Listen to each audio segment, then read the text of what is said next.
ഇത് ബെന്നി ബ്രോ തൂക്കി അവരവിടെ വെച്ചത്. Age is just numbers. ഭയങ്കര പോപ്പുലർ ആൾക്കാരാണല്ലോ. അപ്പം ഞാൻ ഇവരത് കണ്ടിട്ടില്ല. പിന്നെ അജിനുമായിട്ട് പെട്ടെന്ന് ഞങ്ങൾ ജെല്ലായി. ലക്കി, കാരണം പപ്പയുടെ സ്വന്തം അപ്പൂസ് വരെ ഞാൻ വളരെ ക്രൂരനായ വില്ലനായിട്ട് തീർന്നു. ഒരുപാട് പേരുടെ നൊസ്റ്റാൾജിയാണ് ഇടുക്കി ഗോൾഡ് ഇപ്പോഴും. ഞാൻ അതൊരു കൾട്ട് സിനിമയാണ്. മലയാളികൾ ഒന്നടങ്കം ഏറ്റെടുത്ത ഒരു ബ്രോനെ കാണാൻ പോവാണ് ഞാൻ. വാ, ആരാന്ന് ഇപ്പൊ കാണിച്ചത്? Benny bro.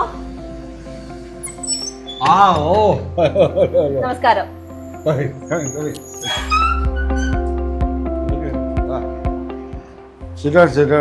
Very good, very good. അപ്പോ ബെന്നി ബ്രോയാണ് താരം. തിയേറ്ററുകളും മലയാളികളും ഒക്കെ ഇങ്ങടെ ഏറ്റെടുത്തിരിക്കുകയാണ്. അതൊരു ഭയങ്കര സന്തോഷമുള്ള സമയമാണ്. അതിലേറ്റവും കൂടുതൽ സന്തോഷം എന്ന് പറഞ്ഞാൽ അഫ്കോഴ്സ് ഞാൻ കുട്ടികളാണ് എൻ്റെ സാധനം സാധാരണ ഏറ്റെടുക്കുക.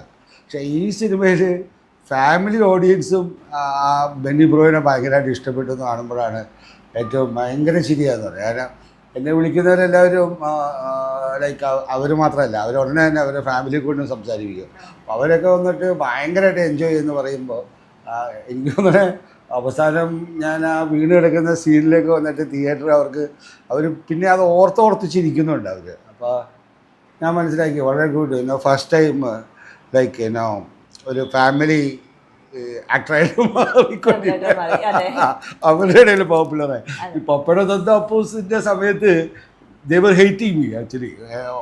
എന്നെ കണ്ട അമ്മമാർക്ക് അവനെ കൊല്ലണം എന്നുള്ള ദേഷ്യമായിരുന്നു വന്നിട്ട്. അഫ്കോഴ്സ് സിനിമ ഭയങ്കര പവർഫുൾ ആണല്ലോ. അപ്പോൾ യെസ് ലൈക്ക് വളരെ സന്തോഷമുണ്ട് ജനങ്ങളത് ഏറ്റെടുത്തതിന്. ഭയങ്കരമായിട്ട് ഏറ്റെടുത്തത്. I am very happy. So like such A small duration ഇത്രയധികം ഇമ്പാക്റ്റ് ഉണ്ടാക്കാൻ പറ്റിയെന്ന് പറഞ്ഞാൽ എല്ലാ രീതിയിലും ഒരു ഫുൾ ഫിലിം ചെയ്തതിൻ്റെ ഞാൻ ആസ്വദിക്കുന്നുണ്ട്. കാരണം റെസ്പോൺസ് വരുമ്പോൾ കാരണം പടം തിയേറ്റർ കഴിഞ്ഞ് ഇറങ്ങിയ ഉടനെ എന്നെ വിളിയാണ്. അപ്പോൾ അവർ അതിനിടയിൽ കണ്ട ഈ സീൻ അവർ അത്രയധികം വന്ന് അവർ സംസാരിക്കുമ്പോഴും ചിരിച്ചുകൊണ്ടാണ് സംസാരിക്കുന്നത്. അപ്പോൾ അതിൻ്റെ ഡയറക്ടർ ആക്ച്വലി എൻ്റെ അടുത്ത് പറഞ്ഞു, അവൻ്റെ ഏറ്റവും വലിയൊരു ആഗ്രഹം എന്ന് പറയുന്നത്, അവൻ എൻ്റെ അടുത്ത് പറഞ്ഞു, ചേട്ടാ എൻ്റെ പടം മുഴുവനും ഭയങ്കര സെൻറ്റിമെൻ്റില്ല, ഈ ഒറ്റ സീനേ ഉള്ളൂ ഇതിനെ എൻ്റർടൈൻ ചെയ്യാറില്ല. അവരൊരു ടെൻഷനായിരുന്നു. അപ്പോൾ അവർ ചേട്ടൻ ഇത് വന്ന് ഇത് ചെയ്തു തന്നാൽ വളരെ ഉപകാരമായിരിക്കും. അപ്പോൾ ഞാൻ വേറെ ഒന്നും ചോദിച്ചില്ല. ഞാൻ പറഞ്ഞു ഇങ്ങനെ അതിനെ കഥാഗീതമൊന്നും ഫുള്ളായിട്ട് എനിക്ക് ഡീറ്റെയിൽ വേണ്ട. ഞാൻ പറഞ്ഞു നിനക്ക് അത്രയും കോൺഫിഡൻ്റ് ആണ്. യെസ്, കാരണം ഈ സീനിൻ്റെ മുകളിൽ എനിക്ക് ഒരുപാട് ഇതുണ്ട്, എക്സ്പെക്റ്റേഷൻ ഉണ്ട്. ചേട്ടൻ അത് ചെയ്യണമെന്ന് പറഞ്ഞു. അതാണ് ഞാനും ഡയറക്ടറായിട്ട് ഈ സിനിമയെ സംസാരിച്ചത്. വന്നിട്ട് എൻ്റെ അഫ്കോഴ്സ് എന്നെ വിളിച്ചത് എൻ്റെ പ്രൊഡക്ഷൻ കൺട്രോളർ വിളിക്കുമ്പോൾ പുള്ളിക്കാരൻ എൻ്റെ കൂടെ ക്ലീവോയിൽ വർക്ക് ചെയ്തതാണ്. അപ്പോൾ അവനിങ്ങനെ സംസാരിച്ച് ഇങ്ങനെ ഇരിക്കുന്ന സമയമായിരുന്നു. ഞാനിത് ചെയ്യുന്നതിൻ്റെ ഒരൊറ്റ കാര്യം എന്ന് പറയുന്നത് ഒരു ഡയറക്ടർ, ന്യൂ ഡയറക്ടർ, ആൻഡ് ആ ഡയറക്ടർ വന്നിട്ടുള്ള മനസ്സിൽ അത് ഞാൻ ചെയ്താൽ വളരെ നന്നായിരിക്കും എന്നുള്ളൊരു ഫീലിങ്. അവൻ്റെ ടെൻഷൻ എനിക്ക് മനസ്സിലാക്കാൻ പറ്റും. ഫുൾ അതൊരു ഉത്തരവാദിത്വമായിരുന്നു എൻ്റെ കയ്യിൽ. അപ്പോൾ ഞാൻ കോൺഫിഡൻ്റ് ആയിട്ട് തന്നെയാണ് ഞങ്ങൾ ശരിക്കും വിവർ എൻജോയ്.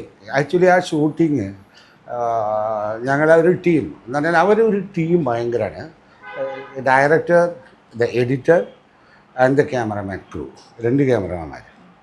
അവരൊരു ഒരു ജെല്ലി ചെയ്ത ഒരൊറ്റ ഗ്രൂപ്പാണ്. ലൈക്ക് ഒറ്റയാൾ നമുക്ക് പറയാം. അവരങ്ങനെ ഒരുമിച്ച് എഡിറ്ററായാലും ശരി. അപ്പോൾ അങ്ങനെ അവർ ഒരു ടീം ആയതുകൊണ്ട് തന്നെ നമുക്ക് അവരുമായിട്ട് ജെല്ല് ചെയ്യാൻ ഭയങ്കര ഈസി ആയിരുന്നു. അപ്പോൾ ഞാൻ അതിനെ ഏറ്റവും കൂടുതൽ അതിൽ ഫ്രീക്ക് ഔട്ട് ചെയ്തെന്ന് പറഞ്ഞാൽ ഡബ് ചെയ്യാൻ വരുമ്പോൾ ഡബ്ബിങ് തിയേറ്ററിലെ പിള്ളേർ ദേവർ എക്സ്പെക്റ്റിംഗ് മീ ആക്ച്വലി. അവരെല്ലാം ഇവിടെ ഒന്ന് എൻ്റെ ഞങ്ങളിത് കണ്ട് കാരണം ഇത് ബെന്നി ബ്രോ തൂക്കി അവരവിടെ വെച്ചത്. ഡബ്ബിയുടെ മുമ്പ് വരെ അവർ ഭയങ്കര ഹാപ്പിയായിരുന്നു. I'm not very much into social media. എനിക്കൊരു ചെറിയ പ്രോബ്ലം ഉണ്ട്. ഞാനിപ്പം ഗൾഫിൽ സിനിമ പഠിപ്പിച്ചുകൊണ്ടിരിക്കുകയാണല്ലോ. അപ്പോൾ കൂടുതലും ഞാൻ എന്നെ പ്രൊമോട്ട് ചെയ്യുന്നതിന് മറ്റുള്ളവരുടെ സിനിമകളാണ് പ്രൊമോട്ട് ചെയ്യുന്നത്. അപ്പോൾ അവിടെ വെച്ചാണ് ഞാൻ അജിനെയും ദേവരാജനെയും പരിചയപ്പെടുന്നത്.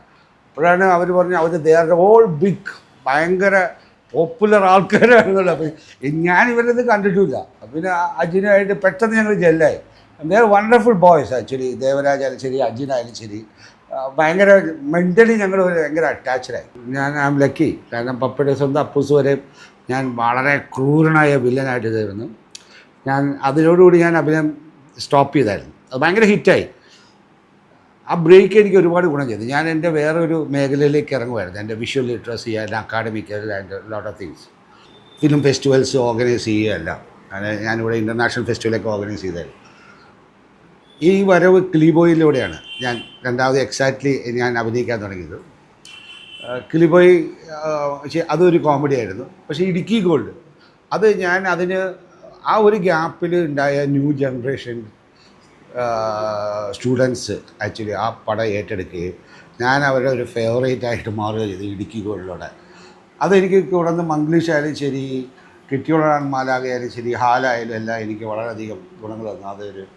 അതിൻ്റെ ഒരു ഇപ്പോൾ ഈ പടം വന്നതോടുകൂടി വന്നിട്ട് ഞാനൊരു ഫാമിലിയുടെ ഉള്ളിലേക്ക് കൂടി age is just numbers. See, like, I live my life, okay?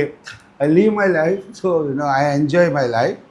So, ഞാൻ ഈ എല്ലാ കാലത്തും മദ്രാസിലെ മുതൽ ആ സമയത്തും ഈ നാടിൻ്റെ സമയത്തും ഞാൻ അന്നത്തെ യങ്സ്റ്റേഴ്സിൻ്റെ ഒരു ഫേവറേറ്റ് ആയിരുന്നു. അഫ്കോഴ്സ് കുട്ടികളുടെയൊക്കെ ഒരു പേടി സ്വപ്നമായിരുന്നു പപ്പയുടെ സ്വന്തം അപ്പോസ്. ലൈക്ക് 2013 ഇടുക്കി ഗോൾഡ് വന്നപ്പോൾ അന്നത്തെ യുവാക്കളുടെ ജൻസിയുടെ എല്ലാം അന്നത്തെ ചെറിയ പിള്ളേരുടെ ഞാൻ ഭയങ്കര ഫേവറേറ്റ് ആയിരുന്നു. ഇന്നിതാ ഒരു 12 വർഷത്തിന് ശേഷം വന്ന് 13 വർഷത്തിന് ശേഷം അടുത്ത ജൻസിയുടെ വന്ന് ലൈക്ക് അടുത്ത ചെറിയ പിള്ളേരുടെ വന്നിട്ടുള്ള അവരുടെയും കൂടി ഒരു ഫേവറേറ്റ് ആയിട്ട് മാറാൻ പറ്റുന്നു. It's all I enjoy that. കാരണം അവരെ മനസ്സിലാക്കാൻ നമുക്ക് പറ്റുന്നുണ്ടെന്നുള്ളതാണ്. അവരുമായിട്ട് നമ്മൾ ജെല്ല് ചെയ്യാൻ പറ്റുന്നു, അവരെ കാരണം ഇപ്പോഴത്തെ ഈ ജനറേഷൻ, ഇപ്പോൾ ഈ ജെൻസി എന്ന് പറയുന്ന ഒരു generation, the most powerful one actually. They will revolutionise this. I M telling you. അവരെല്ലാം വന്ന് ഞാനിപ്പോൾ ഈ പറയുന്ന പിള്ളേരെല്ലാം വന്ന് ആലോചിച്ച് നോക്കിയാൽ സ്വന്തമായിട്ട് വഴിവെട്ടി വന്നവരാണ്. ഞങ്ങളുടെയൊക്കെ കാലത്ത് ഒരു ഇൻഡസ്ട്രി കയറാൻ ഭയങ്കര ബുദ്ധിമുട്ടായിരുന്നു. ഓക്കെ, അവർ സ്വന്തമായി ഒരു യൂട്യൂബ് ചാനൽ തുടങ്ങി അതിലൂടെ ഭയങ്കര പോപ്പുലറായവരാണ്. ഞാൻ അവിടെ വെച്ച് ഇവനെപ്പറ്റിയൊക്കെ അജിനെപ്പറ്റിയൊക്കെ പറയുന്നത് ഞാൻ കേട്ടായിരുന്നു. ദേവരാജനൊക്കെ ഭയങ്കര ഫാൻ ഫോളോവേഴ്സാണ് അവർക്ക്. എനിക്ക് അത് ഞാൻ അവിടെ വെച്ചാണ് അറിയണത്. എനിക്കറിയില്ല. ഞാൻ വിട്ടോലെടാ, ഞാനിത് കണ്ടിട്ടൊന്നുമില്ല. ഞാൻ അവനെ കാണിച്ചു തന്നായിരുന്നു. ഞാൻ അതെല്ലാം കാണിച്ചായിരുന്നു. പക്ഷേ അതെല്ലാം ഞാൻ കണ്ടായിരുന്നു അതിനുശേഷം. ഒരു ഇടുക്കി ഗോൾഡിന്റെ കാര്യം പറഞ്ഞല്ലോ, ആ മ്ലേച്ഛൻ രവിനെ ഇന്നും ആൾക്കാർ ഇഷ്ടപ്പെടുന്നുണ്ട്. അതിപ്പോഴും അറിയാൻ പറ്റുന്നുണ്ടോ? തീർച്ചയായിട്ടും. അതിൻ്റെ ഡയലോഗ്സ് മുഴുവനും കാണാപ്പാടെ എല്ലാവർക്കും. ലൈക്ക് ഇപ്പോൾ എൻ്റെ അപ്പനും അമ്മയും വിചാരിക്കില്ല ഞാൻ അത്തരക്കാരനാണ്, നീ ഇന്നത്തെ കല്യാണം കഴിക്കാത്ത, കൊച്ചിക്കുള്ള വഴി ഏതാ, അതിപ്പോൾ കണ്ടാലേ കൊച്ചിക്കുള്ള വഴി ഏതാന്നുള്ള ചോദിക്കുന്ന സാധനങ്ങൾ. മാത്രമല്ല കഞ്ചാവ് തോട്ടത്തിൽ അത് കാണുമ്പോൾ ഉള്ള എൻ്റെ ഒരു സന്തോഷവും അത് കഴിഞ്ഞിട്ടുള്ള അതിൻ്റെ ഒരു ഡാൻസും അതെല്ലാം അത്തരത്തിലുള്ള സാധനങ്ങൾ ഇപ്പോഴും പലരുടെയും വന്ന ഫേവറേറ്റാണ്. കാരണം ഞാൻ ഈ പ്രവാസ സമയത്ത് കണ്ടിരിക്കുന്ന അവരൊക്കെ വന്നിട്ട് അന്ന് സ്റ്റുഡൻസ് ആയിരുന്നു. അവരിപ്പോഴും അത് തന്നെ മനസ്സിൽ കൊണ്ട് കിടക്കുന്നത്. ഒരുപാട് പേരുടെ നൊസ്റ്റാൾജിയാണ് ഇടുക്കി ഗോൾഡ് ഇപ്പോഴും. അതൊരു കൾട്ട് സിനിമയാണ്. അത് ഇനി അതുപോലത്തെ ഒരു സിനിമ ജനമനസ്സിൻ്റെ ഉള്ളിലേക്ക് വന്ന് വർഷങ്ങളോളം വയ്ക്കുന്ന ഒരു സിനിമ ഇനിയിപ്പോൾ ഇതായിട്ട് മാറുമായിരിക്കും. ഇതും അതുപോലെ വരുന്ന ഒരു സിനിമയായിരിക്കും. എനിക്ക് തോന്നുന്നു വാഴ 2 ജനം അതുപോലെയാണ് ഏറ്റെടുത്തിരിക്കുന്നത്. പലരെയും അവർ ഐഡൻറ്റിഫൈ ചെയ്യുന്നുണ്ട് അതിലെ ക്യാരക്ടേഴ്സിനെല്ലാം.